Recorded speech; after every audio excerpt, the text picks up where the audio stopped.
We got a great sponsor. It is Home Title Lock. My friends, go to HomeTitleLock.com now and use promo code TIM. If you're a homeowner, you need to hear this. When's the last time you checked on your home title? That's a legal proof that you own your house. If you're like me, the answer is never. Well, to be fair, because of these guys, I did.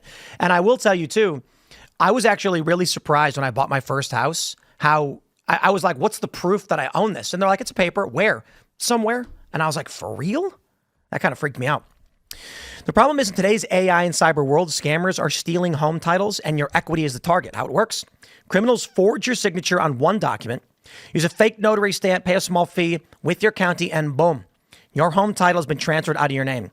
Then they take out loans using your equity or even sell your property. You won't even know it's happened until you get a collection or foreclosure notice. That's why you need to stop what you're doing today and find out if you're already a victim. Use promo code TIM at HomeTitleLock.com to make sure your title is still in your name. You'll also get a free title history report plus a free 14-day trial of their $1 million triple lock protection.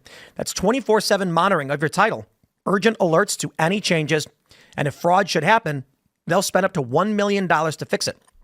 Again, HomeTitleLock.com, promo code TIM. Shout out. Really do appreciate you guys sponsoring the show.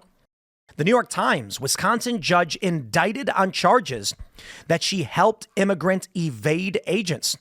Judge Hannah C. Dugan was accused of helping an undocumented immigrant elude federal agents who were waiting to arrest him outside her courtroom. They say the Wisconsin judge arrested last month and accused of helping an undocumented, how about illegal immigrant? They say the indictment of Judge Hannah C. Dugan of the Milwaukee County Circuit Court was a routine but significant step in the DOJ's case against her. The Trump administration has defended the prosecution as a warning that no one is above the law, while many Democrats, lawyers, and former judges have denounced it as an assault on the judiciary. Judge Dugan has been temporarily removed from the bench by the Wisconsin Supreme Court while the case against her advances. Has indicated through a lawyer she intends to fight the charges. She's expected to appear in court on Thursday. I got to be honest, I do not see how she wins. Is she going to deny that she did this? I mean, they've got cameras in the building, I assume. I'm just happy that she got arrested and actually indicted. Like, this is progress. There was a time where this kind of behavior would be just brushed under the rug. You wouldn't hear about it, you know. And I think those days are gone, and it's a good thing for the United States. Take a look at this. We have the I believe we have the actual indictment here. United States of America v. Hannah C. Dugan. It says on or about April 18th, 2025, knowingly concealed EFR, a person whose arrest, a warrant, and process had been issued under the provisions of law of the United States. We've got this other paperwork. The grand jury further charges that. So what are they getting on? Did corruptly endeavor to influence, obstruct, and impede the due and proper administration of the law, under which a pending proceeding was being had before a department and agency of the United States. We do have, I believe, a photo of the criminal alien who was trying to escape from the New York Post. And then, of course, this video of Hannah C. Dugan leaving the courtroom. Judge. But she does not give a statement. So, I have no idea how she thinks she's going to fight this. Is she going to argue I did the right thing and hope for a nullification? I mean, it's amazing how in this article, they're positioning this as this being some sort of prejudicial indictment of Dugan, when if we actually look at what she did, it's pretty straightforward. There was an illegal immigrant in a courtroom. She allowed him to exit through the non-public jury entrance. He tried to run. He literally tried to run away, and then he got tackled after he tried to escape at her assistance. So this is not political, and I don't see why it needs to be politicized at all. This is not even about a judge doing this. This is about a human being trying to help another human being escape arrest. The fact that the news has centered on her being a judge shows that Democrats expect certain people to be above the law. It's outrageous, too, because I feel like Democrats were reliably telling me for a while that nobody was above the law. And I think it's weird that they're calling it an attack on the judiciary because, again, if judges break the law, there's no reason that they shouldn't be able to be arrested for their crimes. However, I'm sure she knows a lot of good lawyers, seeing that she is a judge. So she might be able to wiggle out her way out of this one. I think they're just counting on people not actually reading what she did and seeing, hey, this person, Trump, I don't like Trump. Trump did this thing to this person. This person's the victim. Trump is the perpetrator. The end. All right, so it's the third, or there's probably more than three, but it's the third that I could recall immigration hoax that we're seeing so far in the Trump administration. First, we had the Maryland man hoax. Then we had the 2 children, American citizens being deported hoax. And now we have the Wisconsin judge hoax, who is right. It's an attack on the judiciary. They didn't do anything wrong. There is going to be a political earthquake in this country in 10 years. Because we keep talking about these hoaxes, but who really falls for them? It is the older generation. They're watching CNN, MSNBC. And, you know, at least some of them are watching Fox News. Fox does a pretty good job. Not perfect, but pretty good. In 10 years, when these boomers aren't voting anymore, or not to be crude, I know I say this a bit, but when they're passing on, and these cable networks and these corporate news outlets can't maintain these offices and these companies, the media narrative landscape is going to flip like a glacier. Just, it's going to be nuts, the political reckoning that we see. Overnight, these hoaxes will be gone. You know, and it's hard for me to blame the public for falling for some of these hoaxes, because for the average person, you don't have the time to dig in to every little nuance of every story, and you just reliably, or think you can reliably, read a headline without being misled. But it seems there is a consensus in the media to go along with so many of these immigration hoaxes. Do you guys think that this is the phenomenon of so many people, you know, so many people being misled by the establishment media? Do you think that that's actually something new because of the digital age, or do you think that it was just that because there are multiple outlets now? Yeah, I don't think there's any such thing as an objective news source. I don't think there ever has been. All news sources are composed of humans. All humans have a perspective. You have a perspective. I have one. We're all subjective. And I think the difference now is because we have an open information environment, we can actually compare what the open information environment is saying versus a single source, and we see the bias. I do think that when Trump arrived on the scene, it became even more polarized because I think the establishment found him so odious that they doubled down on their bias, especially in the New York Times. I mean, I used to be on the left, and then my first realization was, oh, wow, the New York Times exclusively reports negative things about Trump. That was the first window into, oh, I thought I'm getting the truth, but I'm getting a news story. I half agree. I want to push back a little bit because I've had this debate on subjectivity and objectivity quite a bit throughout the years in journalism.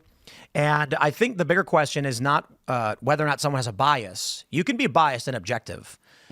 It just depends on your attachment to the particular story. And then the bigger question is, are you honest? Yeah. So what we often heard as an excuse for why the corporate press lies is that, well, there's no such thing as objectivity. Everybody has a point of view. Yes, but that doesn't mean you falsely frame the narrative of a story. So the way I describe it to people is, you know, if I'm outside at a diner and I see 2 guys get into a brawl and someone comes up to me and says, what happened? I can be objective. I can say, this guy came into that guy and took a swing at him. But what if one of the guys was my brother, right? I can still be honest, but you don't know if you want to trust what I'm saying, because I'm going to be like, that guy attacked my brother. And they're going to be like, okay, well, you know, we hear what you're saying. Maybe it's telling the truth. Maybe he's being objective. I think the bigger issue that we see in politics, the left is lying and the right is being honest. It's not perfect. Sometimes the right gets things wrong, and some people on the right do lie. But it's a tendency on the left, or I should say it's a generality on the left and sometimes on the right. You'll find that there are right-wing grifters trying to make money, and they're going to lie, and they're going to make AI garbage and whatever they have to do to get money. On the left, it's every single day. So what's the distinction between left and the right in this country? It's not policy. It's not economics. It's not abortion or gay rights. None of that matters, because I can sit down with Charlie Kirk and have different views on legislating abortion, for instance, but we will be completely honest about the circumstances in this country and the facts. So can Charlie Kirk be objective? I believe he absolutely can. Can I? I think so too. If we were presented with data and then we looked at it and said, we're going to scrutinize this data, and it said 90+% of abortions are no reason given elective, we will both agree on the terms that that is the true and correct fact. That's objective. Then we'll make an argument about our view and how we legislate to stop something like that from happening. Whereas what the liberals do is they'll crumple up. First, they'll ban you, saying statistics are offensive, racist, sexist, or otherwise. Then if somehow the information gets out, they'll make up an excuse as to why it's not really the case. They'll use manipulative phrases like Maryland man to trick you into thinking American citizens are being deported. That's not even a question of subjectivity, objectivity. That is just dishonesty. You want to finish? No, please go ahead. Okay, so I agree with you that right now the left is more detached from reality than the right, and I think the right places a higher premium on truth. When I say that everyone is subjective, I don't necessarily mean that people are being dishonest, but the subjectivity gets in when we're talking about narratives, and we're talking about what facts do we focus on, what stories do we focus on. It's a matter of prioritization. So, for example, New York Times, I don't think they're fundamentally dishonest in their reporting of facts. Like, they pick facts that are true. They don't often say things that are literally untrue, but it's a selection of facts from any set of data that actually creates the dishonesty that you're talking about. And for the New York Times, which presents itself as just objectively, independently seeking the truth, they're misleading their readers, because what they're actually doing is they're prosecuting a campaign against Trump like they have been for the last 10 years and saying, we're just reporting the news. But they're not just reporting the news. They're reporting a story that they want you to buy into. So I think it happens both on the right and the left. I do think that the left seems more committed to prosecuting an agenda than the truth. So I think for them, it's like, you know, there was this clip of this woman from NPR saying sometimes the truth gets in the way. Yeah. And I actually think that was quite revealing, because to her, it's like, well, we need to do the moral thing, even at the expense of the truth. And I think people on the right tend to have a proclivity saying it needs to be the truth first and then morality after that. Go ahead. That real quick, that was an AOC quote as well. Yeah, She said something about being morally right instead of factually correct. Do you think that part of the situation, or part of what we're going through today, is that the left believes ridiculous things are the truth, like men can become women and women can become men? And do you think it's that they believe just insane things? Well, I mean, I like to avoid broad categorizations of the left because, you know, there are reasonable people on the left, and I think it's been co-opted by a fringe. But yeah, the people that you're talking about, I think for them, the truth is subjective to them. Like, they don't actually believe fundamentally in the idea of truth. And that's why you hear things like your truth, my truth. There is no your truth or my truth. There's the truth. But this worldview equates what you feel passionately about with the truth. And then as a result, yeah, a man is whatever a person feels like as a man. A woman is whatever a person feels like a woman, and it can change to them. So I have a quick correction. That video we showed earlier actually was an old video that someone reposted, just so people know. That was right after her first arrest, not the court appearance. So what was it?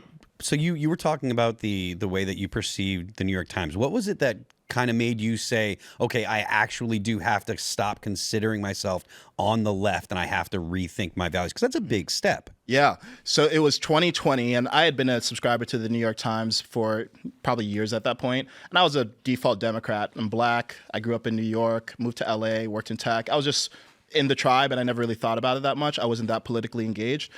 And it wasn't that I disagreed with the reporting, but I noticed it's just pattern recognition. I noticed that literally every time I saw a headline about Trump in my inbox, it was negative. And I don't care who you are.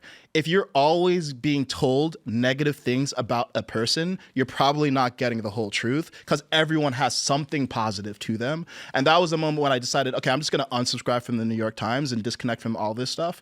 And then me getting back engaged in politics happened more recently. I wanted to follow up on something that we were talking about a little bit earlier with the dishonesty and lack of objectivity. I don't specifically think it's a left-right thing, although it might be more prevalent on the left. I think most people who are interested in politics aren't moderates, because if you're interested in it, you're likely to be on the right or the left, and they're like downstream consequences of that. And I don't think there's any lack of dishonesty or lack of objectivity on the right with like posting things that are disingenuous. So, for example, like recently I saw this video of, it was Emmanuel Macron with a little tissue on the table, and then everybody on Twitter was so quick to call this like a bag of some drug or something, when it was really so obvious that it wasn't. But really, we have so many crazy perverse incentives between social media and news journalism, where people are driving, they want clicks, they want money, and that's really what sustains so many of these media companies. So I think we also need to understand those perverse incentives because it really shows how different people with different partisan leanings are more willing to go along with things when they're obviously fake or wrong, and they're clearly being dishonest about it, but willing to try to capitalize on it. So I just think that's something we should. Did you see that tissue stuff? Yeah, of course. people were saying that it was Coke and it was a Coke, but it was a snot rag. Yep. Yeah, it was some of the dumbest thing, and I think I complained about this about the last time I was on, but I think a lot of the different influencers that advance this stuff actually have disdain for you. They think you're stupid and are trying to monetize as a result off of that, and it's disgusting and gross and making us worse as a society. Don't take it personal. Do y'all remember? Oh, I do that. Do you guys remember in Trump's first term when the White House intern was walking up to get the microphone from what's his face, the CNN guy, Costa. Costa, They're fighting, yeah. and he pulled his arm away from her. Liberals that I knew at the time, because this was like 2018 or something, so back before everyone went, further and further down the polarization lanes. I had a bunch of prominent liberals. I'll leave them unnamed, but big people with millions of subscribers, and they followed me and I followed them, and I posted the video and I'm like, clearly Jim Acosta has the mic in his hand. She's holding it and he jerks it towards him, away from her. And everyone was trying to claim that she, with her hand under it, was pulling it down or something, which just made no sense. But there was no real way to know who pulled one way or the other. And Scott Adams was around the time was talking about one screen with 2 movies on it. So all the liberals were told, here's what happened. They watched it. They believed it. Everybody else was told something else happened. They watched it. They believed it. That has been consistently happening for a decade now. Do you guys ever see, there's this research they do where a mouth will say fa or pa, and then depending on which sound they play, you will see their mouth making that noise, and then when they turn the sound off, you will read it as if it's one sound or the other. That, we refer to this recently as information vaccination. Ian called it this, and it's a great point. He says that often when a story comes out, he immediately will contact his parents and give them the truth before the lie can reach them, because hearing the lie first will shape their perspective of the truth. That is to say, I believe it's fair to say, now this is a contentious example because honestly I don't know, that Jim Acosta was he was holding the mic, he was talking, he wouldn't shut up. They said, that's your time. She went to grab the mic from him and then he was yanking it from her as she was pulling it from him. I firmly believe that's true. But if this story, or how about the Very Fine People hoax? This is a better example. When I saw Trump give that speech, I listened to the whole thing. And I said, okay. Then the media came out and they said he called Nazis fine people. And I went, no, he didn't. He said he condemned them. What's going on? But what happens if you're like, shout out to Daniel Negreanu, the poker player who came on the show and explained the story. When he had first been told that Trump called Nazis fine people, he believed it. And then later when he saw the video, I've seen enough. Now, anytime one of his buddies would be like, Trump never said that, he'd be like, I've seen the video and I heard it. I know it. I know what I know. And he didn't want to hear anything further. And it wasn't until one dude that he knew put the phone on the table, slid it over and said, watch, and pressed play. And he went, okay. And then for the first time, he heard Trump say, and not the neo-Nazis and the white nationalists, because they should be condemned totally. So information vaccination, getting the info to people before the media can lie about it and falsely frame it. Because what's happening now, especially with the immigration stuff, the members of Congress who have who are threatened with arrest for physically, you see this lady closed fist punch an ICE officer in the arm. I mean, you can see in the video, she hits him in the arm. CNN's not showing that video. And she's going on TV saying that none of that ever happened and there's no video of this anyway. So what happens now is the liberals are going to say, there's no video, it never happened. If you go to them and say, here's a video of them punching, they'll be like, I don't want to see it because you're a liar. So you got to get them that information first. Yeah. I don't know if information vaccine is the best way to try to sell it to people, but No, I do. For liberals especially. okay, yeah, but not for conservatives. Yeah, I don't know if RFK Jr. would be a big fan of the information vaccine. Hey, He's the guy who's recommending the vaccine, by the way. That's what this is another hoax. The media was claiming RFK Jr. was anti-vax. And I'm like, we interviewed the guy. He's pro-vax, 100%. He was just like, we got to get more rigorous studies on these vaccines.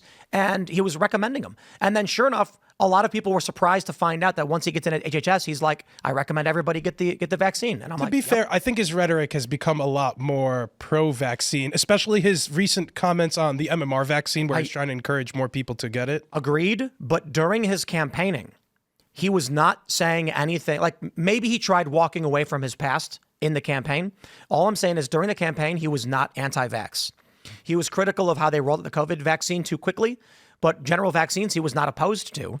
Thanks for checking out this clip from Timcast IRL. Make sure to watch the show live Monday through Friday at 8 p.m. Subscribe to this channel, and we will see you all there.